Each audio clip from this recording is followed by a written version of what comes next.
Hello anybody, and thanks for tuning in to Monday Morning Handicapping. This is a Weekend Warrior video of the 2025 Breeders' Cup Classic. A little agenda before we get started. First, we're going to do a little general overview of the Breeders' Cup Classic, some details about the race, a race profile, how I see the race playing out, and then ultimately my top selection and reasoning. That's going to include how I might play the race, and then some overall takeaways and or final notes. So the 2025 Breeders' Cup Classic, it's going to be taking place on Saturday, November 1st, 2025 at Del Mar Racetrack in Del Mar, California, which is located about 20 miles north of San Diego. It's going to be race number 9, and it's going to take place at approximately 3:25 Pacific time.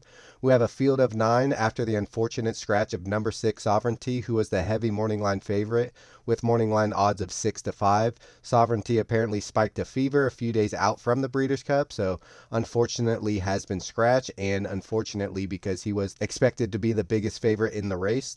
This is a $7 million purse up for grabs, which is the richest race in North America. And for those of you who don't know, here's a little diagram of how the race is going to play out. They're going to start up here at the very tip top of the stretch, run down, run around both turns, and then finish at the finish line, which remains stationary at the track. So the 2025 Breeders' Cup, just a little race profile. It's going to be a field of 9, and I'm going to take a look at the running styles. So for the speed runners, the horses that are just going to be dead set out for the lead, I have just the number 4 there. Some of those close to the front, sitting right off of the pace of the speed horses, I have the 1, 3, 8, and 10. For some of those mid-pack to closer types, I have the 2, 5, and 9. And for just dead set closers, horses who pretty much only like to close, I have one horse, the number 7. So as you can see, most of the horses are on the lead or near the lead. So I am projecting a little bit of fast pace in this race. So now taking a look at my perceived race dynamic of the race. To begin, I see this race shaping up much like the 2024 rendition of the Breeders' Cup Classic, with one significant difference, which we'll get to later. Number 4, Contrary Thinking, is a well-known rabbit for number 7, Sierra Leone, and is put in the race to ensure a fast pace early to the benefit of the late closing number 7.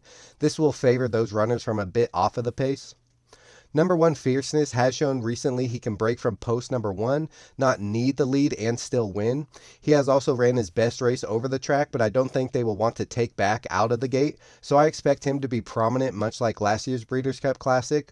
Although he broke from post number 9 last year and got an easy stalking trip then, post number 1 will make this maneuver a bit more difficult with plenty of speed to his outside. So basically breaking from post 1, he's not going to want to get shuffled back and let other horses go in front. So I do think Fierceness is going to want to go out in front, and I should add that Fierceness is now the 5-2 morning line favorite with the scratch of number 6 Sovereignty.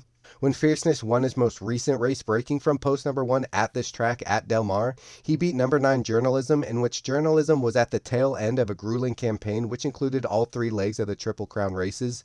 So basically what I'm trying to say is Journalism, a very good horse, one of my favorites for sure, but he had run in so many tough races, going such far distances and really running hard in a lot of those races, and horses need to get a break from time to time, and Journalism hadn't really gotten a break. So for Fierceness to beat Journalism in that race, while the name holds a lot of weight with the fans, I just think that Journalism is probably getting a little leg weary, probably needs a little break and then come back fresh next year. So to beat Journalism that day is not a tremendous feat, although no disrespect to Journalism, I love the horse, but the way Fierceness beat him just tells me that Journalism was not on the top of his game that day.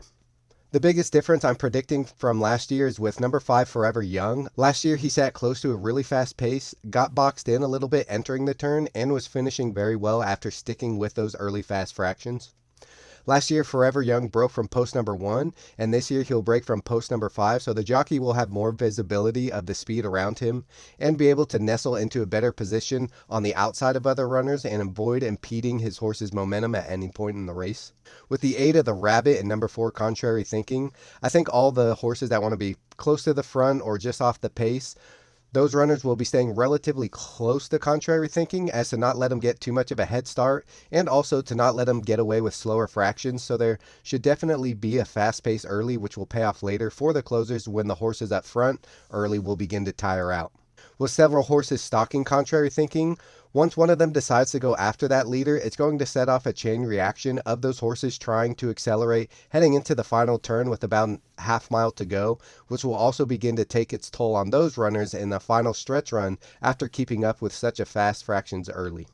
So for my top selections and plays, I'm going to select number 7, Sierra Leone, 7-2 on the morning line. This horse will have the race dynamic on his side, a deep closer with plenty of speed ensured by his rabbit. This horse won this race last year against Fierceness, both of whom ran their best speed figures of their careers over this track, so we know they both can perform at Del Mar. This horse has run 5 times at this distance with 1 win, 2 seconds, and 2/3. His running style should also appreciate the longer distance. In this horse's last race, he encountered much trouble when a jockey fell off of his horse in front of Sierra Leone, and Sierra Leone had to navigate around that fall. Being so far back at that point, this horse had to start his run halfway down the backstretch, ran very wide around the final turn, and was still coming on late to miss narrowly, all things considered. So some of the ways I might play this race, I might do a win bet on number 7 Sierra Leone, some amount. But I'm also interested in a trifecta, 5-7, that's Forever Young with Sierra Leone in first, those same 2 horses in second, so I predict those 2 to finish in the top 2, with number 1 Fierceness in third, or number 2 by Aza, somewhat of an up-and-coming 3-year-old, and number 9 Journalism, who just always seems to put in a good run and has run very well against talented horses. I'm just not sure he's up to the task of beating some of these older, more established horses, especially after that grueling campaign, like I said. A 50-cent trifecta, 5-7 with 5-7 with 129 will cost a total of $3.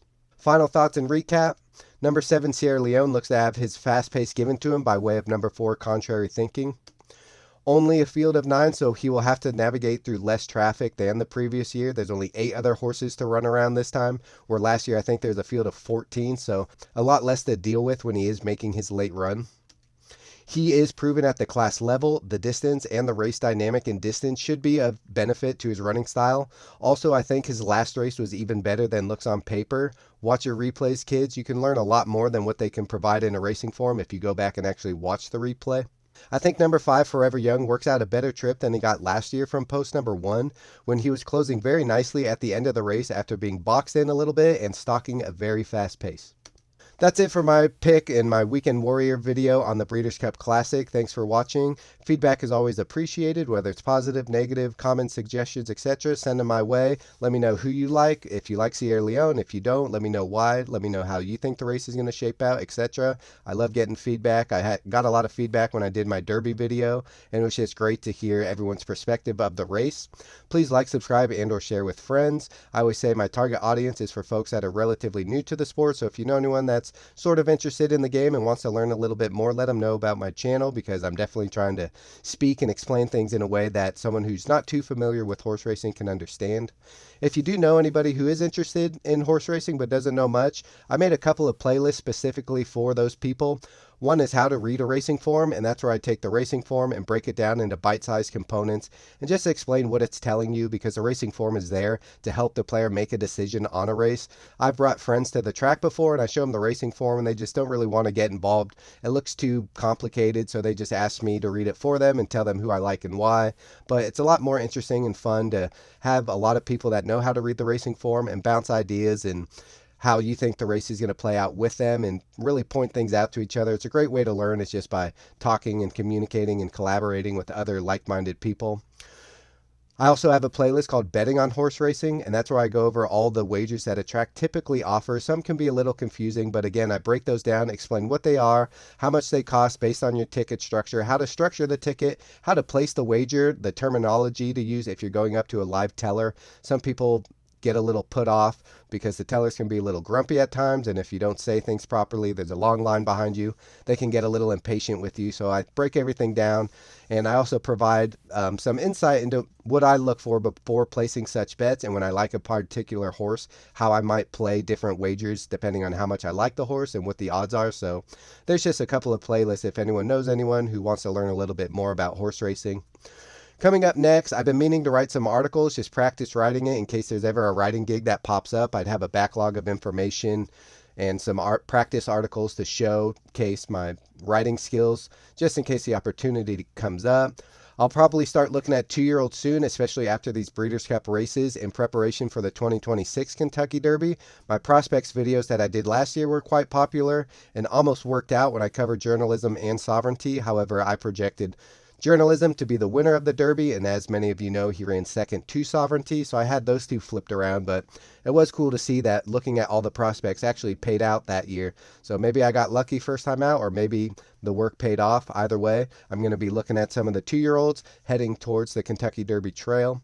I may handicap some upcoming races, kind of like this video, just talk about the race a little bit, maybe go more in depth in the race itself, maybe just do a quick handicapping where I go through the racing form, explain things. But next time I get in the mood to handicap some races and share with everyone, I might do that. Also, the pedigree playlist I've been doing, I've been looking at sires and seeing how their offspring have run on the racetrack just to get a glimpse of where they're excelling, when you might want to bet them when they're trying something new. And that hasn't been my most popular videos, but they're really important. I know they're important. I know it can give you an edge. A lot of people don't want to put in the work. They're a little bored or put off by all the work that it takes. It is a little complicated, but once you start digging, it all starts to make sense, and I've been enjoying those. And Dave Portnoy of Barstool Sports has bought some horses recently, so I'm really interested in who he's buying and where we might be able to see them get their first wins based on their pedigree. So next pedigree playlist video I do might be on one of his horses. I'm just glad that someone with such a high profile has gotten into the game, and I think he should be supported because the game could really use all the help it can get. But that's it for this video. Again, let me know what you think of my pick, how you think the race is going to play out, and what your pick is. Just leave it in the comments below. Like, subscribe, share with friends. Thanks for watching, everybody, and I'll see you next time.